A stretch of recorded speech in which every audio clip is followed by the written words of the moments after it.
విత్తనము దేవుని వాక్యము.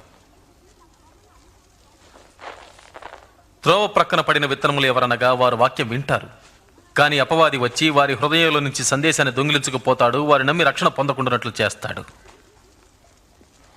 రాతి నేలను పడిన విత్తనములు ఎవరంటే వారు వింటారు, సందేశాన్ని అంగీకరిస్తారు కూడా, కానీ వేరు లేనందున కొంతకాలం మాత్రమే నమ్ముతారు. శోధన కాలము వచ్చినప్పుడు పడిపోతారు. ముళ్ళ పొదలలో పడిన విత్తనాలు ఎవరనగా వారు వింటారు, కానీ ఈ జీవన సంబంధమైన విచారముల చేతను ధనభోగముల చేతను అణచివేయబడి తద్వారా ఫలింపని వారు.